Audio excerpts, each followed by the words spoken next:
शहरामध्ये अत्यावश्यक सेवांमध्ये अग्निशमन व आणीबाणी ही सेवा महत्त्वाची समजली जाते. कल्याण डोंबिवली महानगरपालिकेचे अग्निशमन केंद्र हे संपूर्ण महाराष्ट्रात सर्वोत्तम सेवा देणारे केंद्र म्हणून ओळखले जाते. महापालिका क्षेत्राव्यतिरिक्त आजूबाजूच्या व लगतच्या महानगरपालिका, नगरपरिषदा, ग्रामपंचायती यांनाही या विभागामार्फत सेवा पुरवली जाते. या विभागात 220 कर्मचारी, ज्यामध्ये महिला कर्मचाऱ्यांचा देखील समावेश आहे. तसेच अत्याधुनिक वाहनांचा ताफा देखील तैनात आहे. पालिकेच्या कार्यक्षेत्रात 6 अग्निशमन केंद्र कार्यरत आहेत.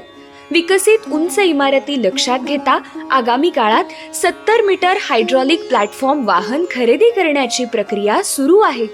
परिसरात घडलेल्या अनेक आगीच्या घटनांवर मात करण्यात हा विभाग आजपर्यंत यशस्वी झाला आहे.